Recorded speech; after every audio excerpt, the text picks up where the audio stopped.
भाऊ बोराडे या ठिकाणी पालम या ठिकाणी पुण्यश्लोक अहिल्यादेवी होळकर यांच्या जयंतीनिमित्त आज परभणी दौऱ्यावर या ठिकाणी आलेले आहेत. आपण बघू शकता PB इंडिया परभणी.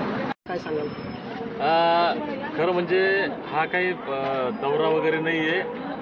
राष्ट्रमाता महाराणी अहिल्याबाई होळकर यांची जयंती या देशभरामध्ये फार मोठ्या उत्साहामध्ये साजरी होते आणि या जयंतीच्या निमित्तानं आज पालम या ठिकाणी एक फार मोठा उत्सव होतोय आणि संध्याकाळी देगलूर तालुक्यामध्ये नांदेड जिल्ह्यात एक जयंतीचा मोठा कार्यक्रम आहे. त्या कार्यक्रमासाठी मी जातोय.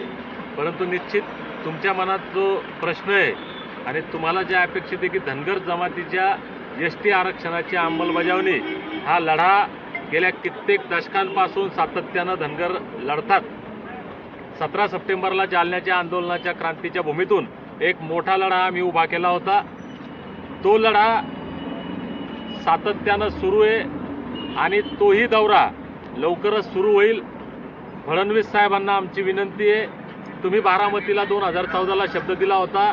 त्याचवेळी आताचे देशाचे पंतप्रधान नरेंद्र मोदी साहेब यांनी सुद्धा सोलापूरला लाखो समाज बांधवांसमोर जाहीर शब्द दिला होता धनगर आरक्षण देण्याचा. तो त्यांनी आता पूर्ण करावा. सरकारला असं वाटत असेल की 3 वर्ष निवडणुका बाकी आहेत आणि आता धनगरांच्या हातात विरोध केला तरी यांच्या हातात काही नाही आणि धनगर आम्हाला विरोध करणार नाही, धनगर आमच्या सोबत आहेत. त्यांचं हे सत्य आहे, त्यांचा समज, पण थोडासा गैरसमज सुद्धा त्याच्यामध्ये. आज या राज्यामध्ये 80-90% धनगर समाज भाजप सोबत आहे म्हणून भाजप सत्तेत आहे, देवेंद्र फडणवीस साहेब मुख्यमंत्री आहेत. पण 29ला हा समाज तुमच्या सोबत तेव्हाच राहील जेव्हा तुम्ही दिलेला शब्द पाळाल आणि धनगरांच्या लेकरांच्या हातात STचं प्रमाणपत्र द्याल. आणि तुम्ही जर तुमचा शब्द पाळला नाही तर धनगर सुद्धा तुमचे बांधील नाही आहेत. त्याच्यामुळे या गैरसमजात, या भ्रमात राहू नका.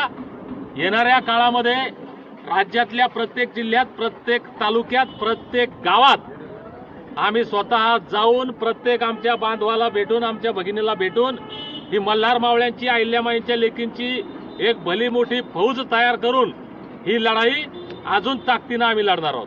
आणि जोपर्यंत ST आरक्षणाची अंमलबजावणी होत नाही, आमच्या लेकराबाळांच्या हातात STचं प्रमाणपत्र मिळत नाही, तोपर्यंत हा लढा थांबणार नाही आणि तुम्हाला ही सुट्टी नाही.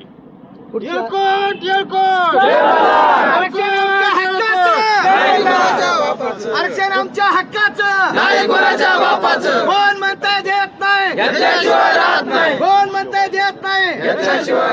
भाऊ बोराडे तुम आगे बढ़ो, हम तुम्हारे साथ हैं. मग भाऊ बोराडे साहेब तुम आगे बढ़ो, हम तुम्हारे साथ हैं. राजमाता राष्ट्रमाता पुण्यश्लोक अहिल्यादेवी होळकरांचा. आज आता तुम्ही पाहिलंय, मी पालम या ठिकाणी कार्यक्रम आहे आणि या रस्त्यानं जातोय हे माहीत झालं तर आमचे इतके बांधव इथं जमलेले आहेत. मी यांना सांगितलं नाही, हा नियोजित दौरा नाही. फक्त काल रात्री माहिती झालं आणि आज सकाळी एवढ्या मोठ्या संख्येनं बांधव इथं जमा आहेत. ज्यावेळेस नियोजित दौरा राहील, आम्ही नियोजित लोकांना भेटायला जाऊ, त्यावेळेस हा काय माहोल राहील, काय परिस्थिती राहील. आणि मी तेच सांगितलंय की येणाऱ्या काळामध्ये राज्यातला प्रत्येक जिल्हा, प्रत्येक तालुका, प्रत्येक गाव, वाडी वस्ती तांड्यावर जाऊन जिथं जिथं धनगर राहतात त्या प्रत्येक आमच्या मल्हार मावळ्याला भेटून, प्रत्येक अहिल्याबाईच्या लेकीला भेटून हा लढा अजून व्यापक आणि मोठा करणार. आणि जोपर्यंत STचं प्रमाणपत्र मिळत नाही तोपर्यंत आम्ही थांबणार नाही. मनोज जरांगे पाटलाचं काल परवा आंदोलन झालं, काय सांगाल? मनोज जरांगे पाटलांनी खरं म्हणजे फार बोलायला सोपं असतं, जे करतं त्याला माहीत असतं. या उन्हामध्ये आत्ता 10 वाजलेत आणि 10 वाजता किती या उन्हाची तीव्रता आहे हे आपल्याला जाणवते. आणि एवढ्या 40-45 डिग्री सेल्सिअस तापमानामध्ये उपोषण करणं ही फार रिस्की गोष्ट होती. त्यांनी तो फार मोठा एक धोका पत्करला होता. एक उपोषणकर्ता म्हणून, एक आंदोलनकर्ता म्हणून, चळवळीतला कार्यकर्ता म्हणून हे कुणालाही असं वाटत नाही की अशा पद्धतीनं आंदोलनं व्हावीत. त्यांनी ते बरं झालं उपोषण स्थगित केलं, नाहीतर जीवावर बेतत असतं. त्यांनाही विनंती आहे की जीवावर बेतणारे आम्ही तेच उपोषणं केले, पण हे जीवाशी खेळणं धोकेदायक असतं.